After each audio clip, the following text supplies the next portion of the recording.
Hello everyone, class 12 chemistry के batch में आप सभी का स्वागत है। क्लास 12 केमिस्ट्री के अंतर्गत हम आप लोगों को उप सहसंयोजी रसायन यानी कि कोऑर्डिनेट कंपाउंड चैप्टर पढ़ा रहे हैं। इस चैप्टर के अंतर्गत आपने कई सारे पॉइंट्स पढ़ लिए, कई सारे टॉपिक्स पढ़ लिए और आज का जो हमारा टॉपिक है उसका नाम है EAN वैल्यू।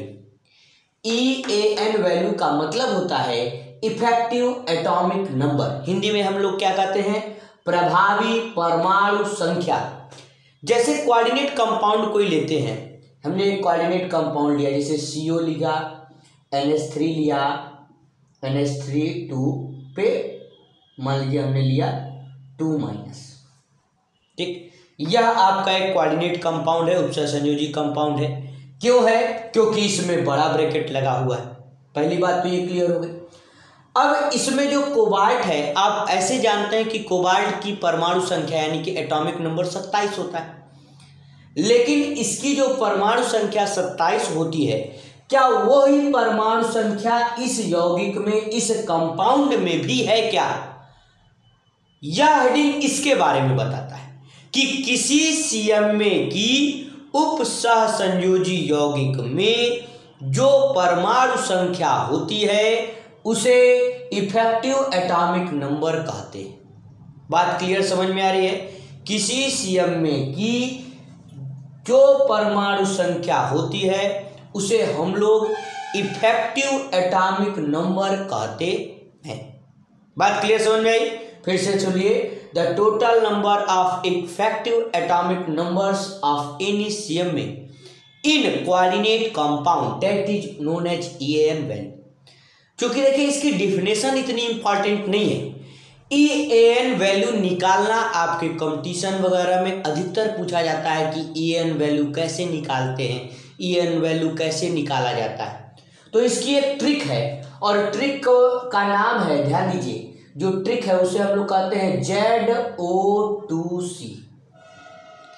ZO2C यह आपकी ट्रिक है EAN वैल्यू निकालने की। EAN वैल्यू का फार्मूला होता है, पहले क्या है इस ट्रिक में, Z है, फिर O है, O के आगे लगा लेते हैं माइनस, फिर आपका 2 है और C है। किसी भी परमाणु की, किसी भी CMA की EAN value effective atomic number निकालने का यह एक तरीका होता है जिसका फार्मूला होता है Z-O + 2C। EAN वैल्यू निकालने का फार्मूला क्या हो गया? Z-O + 2C। अब इसमें समझते हैं कि यह Z क्या है। Z है हमारा एटॉमिक नंबर, जो एक्चुअल में उसका एटॉमिक नंबर होता है। हिंदी में कहते हैं परमाणु संख्या। ध्यान दीजिए, क्या कहते हैं? परमाणु संख्या। यहां पर O क्या है? O का मतलब है ऑक्सीडेशन स्टेट। ऑक्सीडेशन स्टेट को हम लोग कहते हैं ऑक्सीकरण अवस्था, या सीधा सिंपल शब्दों में समझे तो ऑक्सीकरण संख्या को ऑक्सीडेशन स्टेट से यहां रिप्रेजेंट किया गया। 2 आपका कांस्टेंट है और C का मतलब होता है कोऑर्डिनेशन नंबर। कोऑर्डिनेशन नंबर को हिंदी में हम लोग क्या कहते हैं? उप सहसंयोजन संख्या। बात समझ में आ रही है?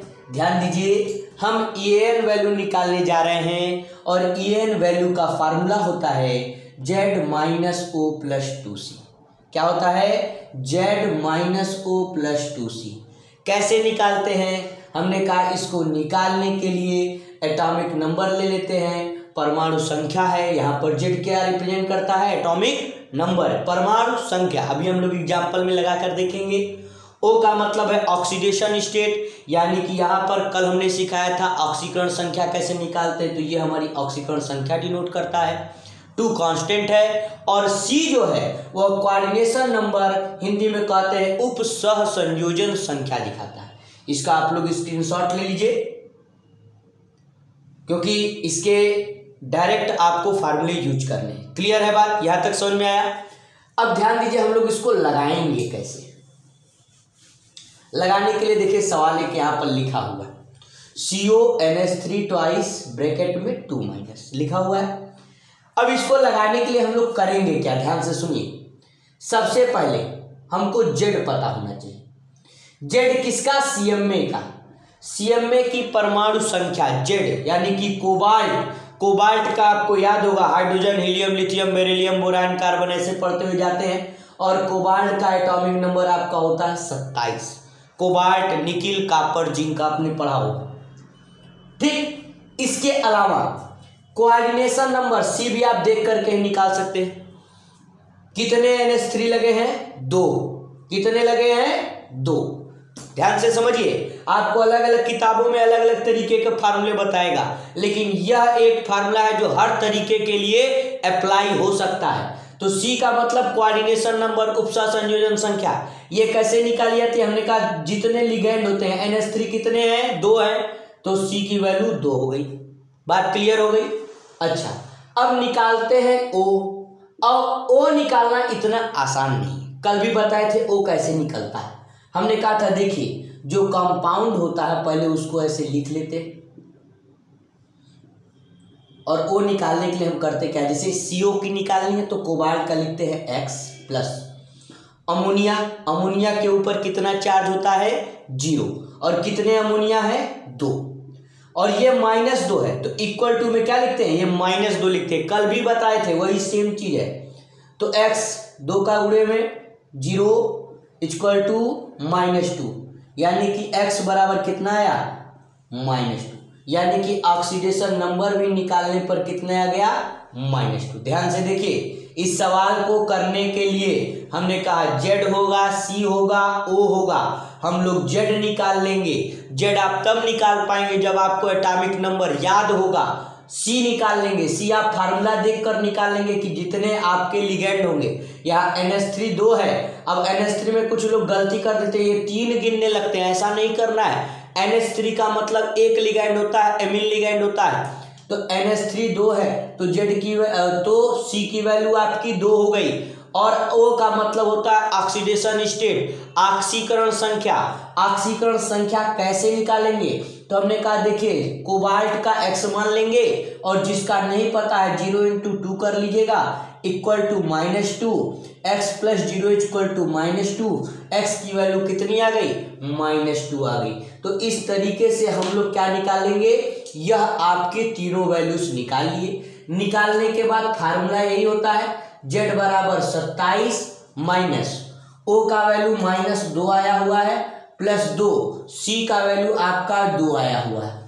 तो 27 माइनस माइनस प्लस 2 2 जा 4, ठीक, 27 28 29, और 29 में 4 जोड़िएगा तो 33, यानी कि इस कंपाउंड का EAN वैल्यू कितनी आई है, 33 आई है। बात क्लियर समझ में आ रही है। EAN वैल्यू को कैसे निकालते हैं यह आपको समझ में आना चाहिए। फिर से देख लीजिए, हमने कहा ऐसे कोई कंपाउंड लिखा रहेगा, फार्मूला आपके सामने है, Z लिखिएगा, C लिखिएगा, O लिखिएगा।